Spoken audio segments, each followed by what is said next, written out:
Last part के and में हमने देखा था कि सोकोलोव बाकी सबको हाइड्रोजन बॉम्ब का प्लान बता रहा था, जिसकी वजह से सब खुश हो गए थे क्योंकि उन्हें लग रहा था कि अब वो उस मॉन्स्टर को खत्म कर देंगे। लेकिन मैक्स बीच में खड़ा होकर सबको बताता है कि वो लोग ऐसा नहीं कर सकते क्योंकि वो मॉन्स्टर चीजों को निगल सकता है, जिसकी वजह से अगर उसने हाइड्रोजन बॉम्ब फटने से पहले ही उसे निगल लिया तो ये प्लान फेल हो जाएगा। ये सुन के वहाँ बैठे लोग फिर से दुखी हो गए थे, पर मैक्स उन्हें बताता है कि शायद हमें एंशिएंट रुइंस में कोई ऐसा वेपन मिल सकता है जो उस मॉन्स्टर को खत्म कर सके। इसलिए मुझे एंशिएंट रुइंस में जाने के लिए आप लोगों की परमिशन चाहिए। ये सुन के वो लोग मैक्स को परमिशन दे देते हैं, जिसके बाद मैक्स अगले दिन अपनी फैमिली को भी उस मॉन्स्टर के बारे में बता देता है और बबाता के साथ एंशिएंट रुइंस के बारे में डिस्कस करने लगता है कि उसे कौन से रुइंस में जाना चाहिए, जहां मैक्स एंड में एंशिएंट रुइंस नंबर 12 में जाने का डिसाइड करता है। जिसके बाद मैक्स मिलिट्री चीफ के साथ वॉक करने लगता है, जहां वो मिलिट्री चीफ से ह्यूमन हेरिटेज प्रोग्राम के बारे में पूछता है।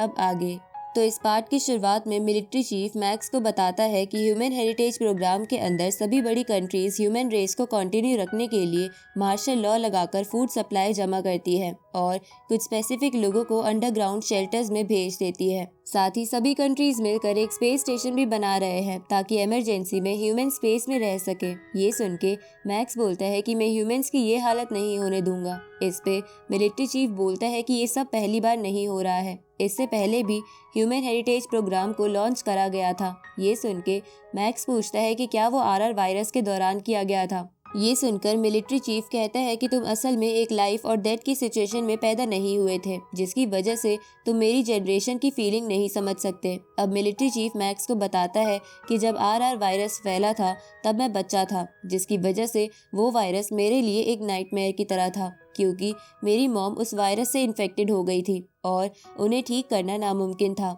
जिसकी वजह से वो धीरे धीरे मॉन्स्टर में बदल रही थी। इसलिए डॉक्टर्स ने कुछ मेडिकल प्रोसीजर्स बताए जिससे मेरी मॉम का म्यूटेशन धीरे हो सकता था, लेकिन उस प्रोसीजर में मेरी मॉम को हेल की तरह पेन होने वाला था। इसलिए मेरे फादर वो प्रोसीजर स्टार्ट नहीं करवाना चाहते थे, पर मेरी मॉम ने उन्हें मना लिया और मेरे फादर ने उन मेडिकल डॉक्यूमेंट्स पर साइन कर दिया। लेकिन इसके बाद मेरी मॉम को एक अलग जगह पर कैद कर लिया गया और उन प्रोसीजर्स का इस्तेमाल हुआ, जिसकी वजह से उन्हें बहुत पेन हुआ और वो मारी गई। इसलिए मैं अपने फादर से आज भी हेट करता हूँ क्योंकि वो कभी भी मुझे टाइम नहीं देते थे और हमेशा मॉन्स्टर्स के साथ वॉर में ही लगे रहते थे, जिसकी वजह से मैं हमेशा घर पे अकेला रहता था। पर एक दिन गवर्नमेंट ने मॉन्स्टर्स पर न्यूक्लियर बॉम्ब इस्तेमाल करने का डिसाइड करा, इसलिए मेरे फादर ने मुझे ये टोकन देके बाकी लोगों के साथ अंडरग्राउंड चैम्बर में भेज दिया जहाँ बहुत से बच्चे थे और मेरे डैड बाकी बहुत सारे मिलिट्री सोल्जर्स के साथ न्यूक्लियर अटैक्स में मारे गए क्योंकि अंडरग्राउंड चैम्बर्स में इतनी जगह नहीं थी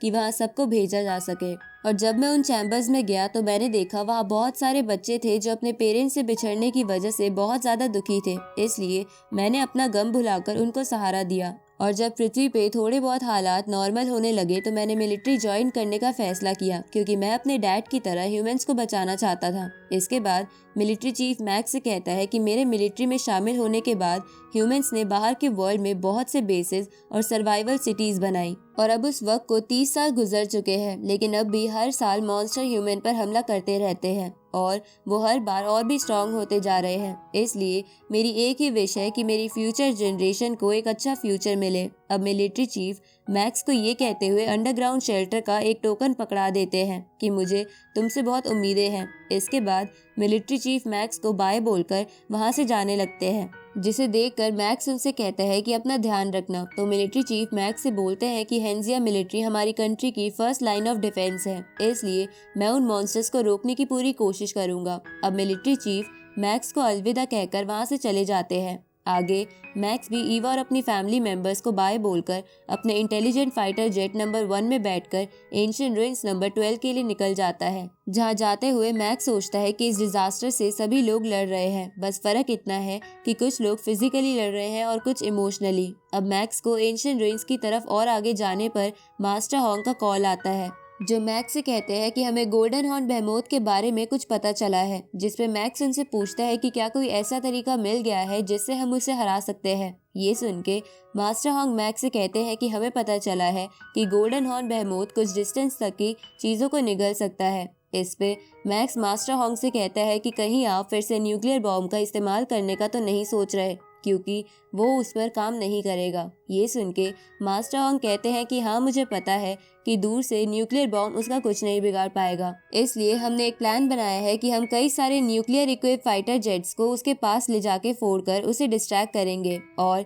इसी बीच मेरा फाइटर जेट सबसे बड़ा हाइड्रोजन बॉम्ब उसके बहुत ही करीब ले जाकर उड़ा देगा। ये सुन के मैक्स कहता है कि ये तो बहुत अच्छा प्लान है और इसमें सक्सेसफुल होने के भी चांसेस है। अब मास्टर होंग मैक्स से कहते हैं कि मैंने तुम्हें कॉल कुछ अर्जेंट मैटर बताने के लिए भी किया है कि हमें सैटेलाइट से पता चला है कि गोल्डन हॉर्न बेहेमोथ अमेरिका के सारे वॉर बेसिस को तबाह कर चुका है और अब वो यूरोप की तरफ बढ़ रहा है और अगर इसी स्पीड से सब कुछ चलता रहा तो सिर्फ 7 दिन में सभी ह्यूमंस पृथ्वी से गायब हो जाएंगे। इसलिए मैंने हाइड्रोजन बॉम्ब वाला प्लान आज ही एग्जीक्यूट करने का फैसला किया है। ये सुन के मैक्स हैरान हो जाता है। तभी मास्टर होंग उससे कहते हैं कि इतनी अर्जेंटली प्लान एग्जीक्यूट करने की वजह से हम रिक्वायरमेंट के अकॉर्डिंग इंटेलिजेंट फाइटर जेट्स को इकट्ठा नहीं कर पाए हैं, इसलिए मुझे तुम्हारे फाइटर जेट की जरूरत है। ये सुन के मैक्स तुरंत ही इसके लिए मान जाता है और अपने फाइटर जेट की अथॉरिटी मास्टर होंग को देकर अपना क्लाउड रटन ब्लैक गॉड आर्मर पहन के हेवनली शटल के साथ अपने प्लेन से बाहर आ जाता है। जिसके बाद